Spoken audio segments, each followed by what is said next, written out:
The film opens with a chilling encounter. A mysterious man deliberately rear-ends the car ahead of him.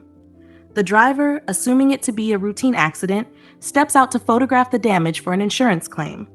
But the stranger had no intention of exchanging details. He crept up behind the man, struck him down, and finished him off inside the car with a flurry of brutal stab wounds.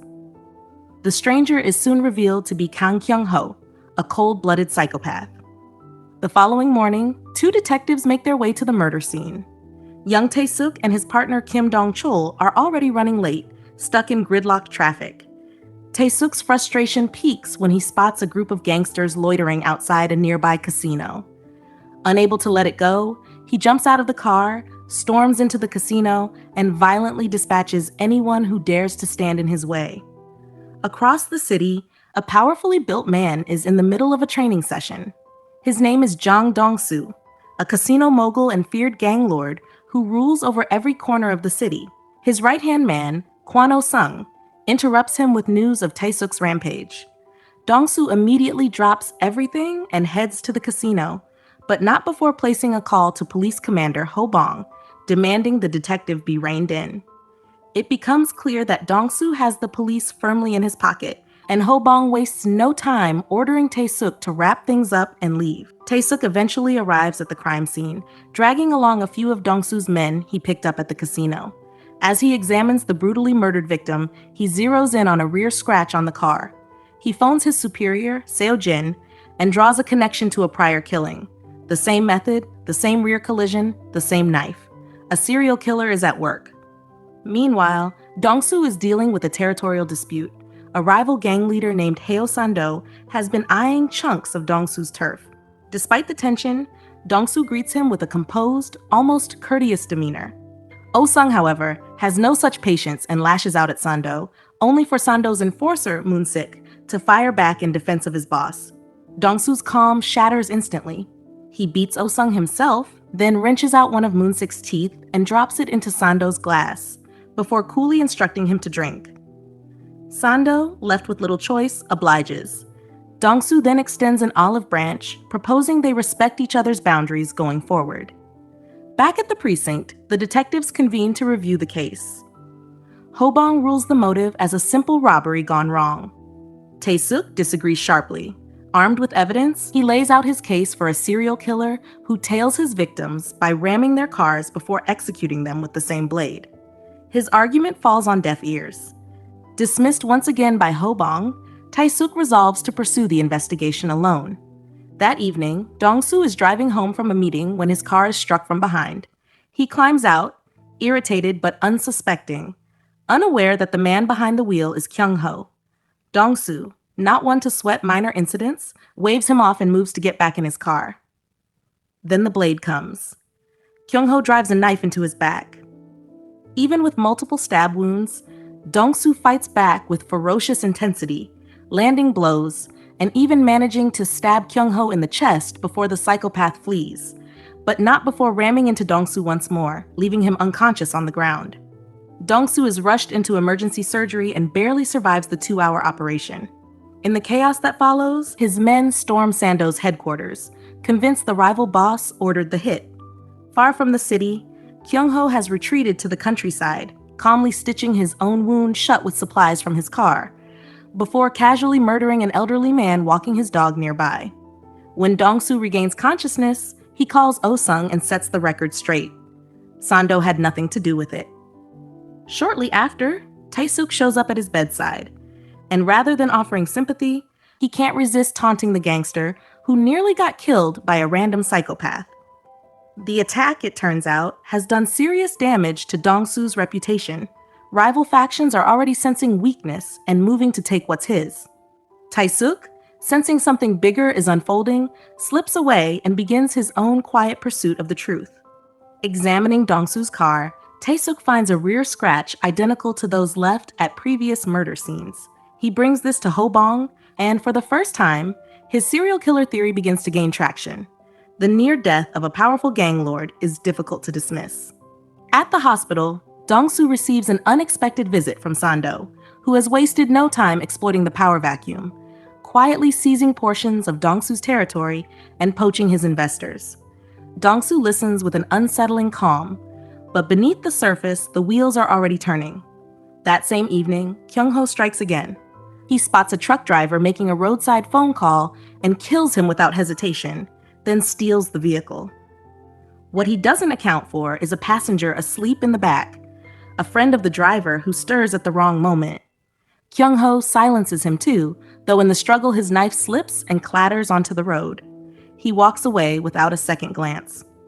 Back in his territory, Dong-soo commissions a sketch artist to reconstruct the face of his attacker. Once the portrait is complete, he dispatches his entire network to hunt the man down. When Tae-suk returns to propose a joint operation, Dong-soo turns him away. Catching the psychopath isn't enough. He wants to be the one to end him personally. That night, Oh-sung stumbles upon Kyung-ho's discarded knife on a country road and retrieves it, also hauling in Kyung-ho's abandoned car for closer inspection. The discovery prompts a change of heart in Dong-soo, who reaches out to Tae-suk and agrees to meet. At their sit-down, the unlikely pair strike a deal. They'll work together to track down the killer, with Dong-soo's men fanning out across the city to support the investigation. Armed with the facial sketch, Tae-suk finally has a face to chase. Before the hunt begins in earnest, however, Dong-soo settles an old score.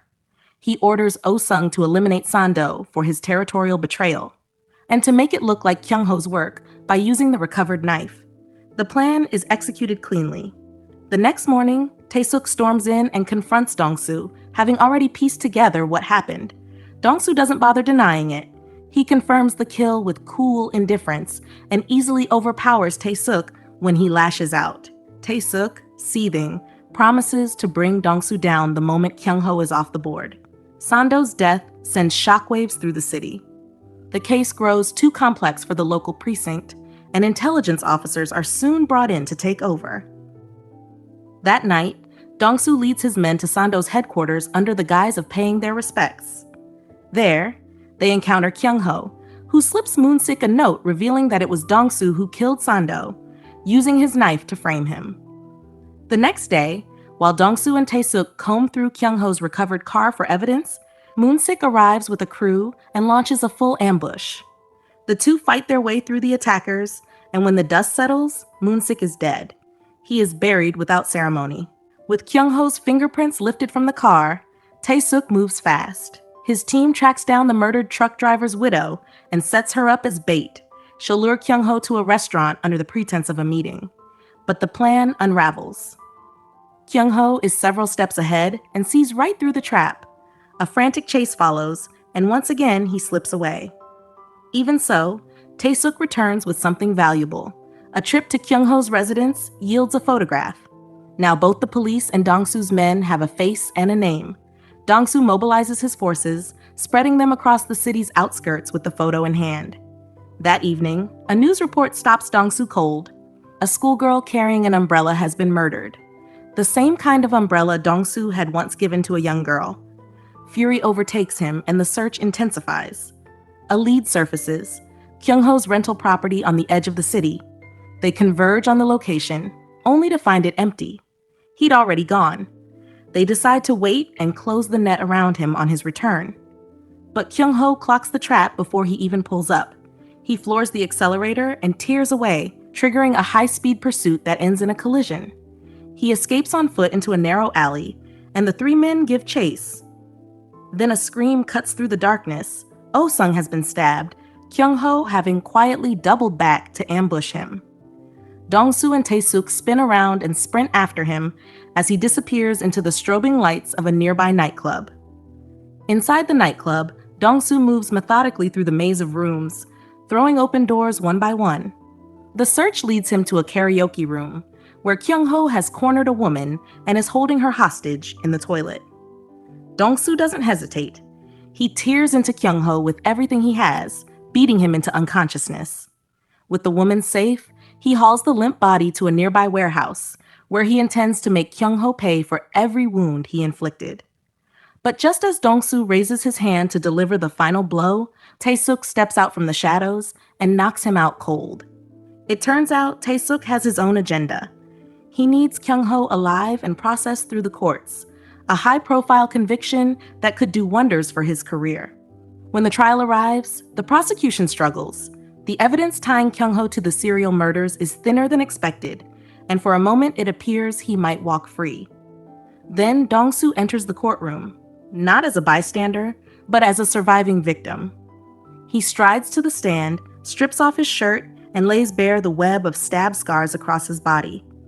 He then demands that Kyung-ho do the same, directing the court's attention to the wound on Kyung-ho's left chest, the one Dong-soo put there himself during their brutal roadside confrontation.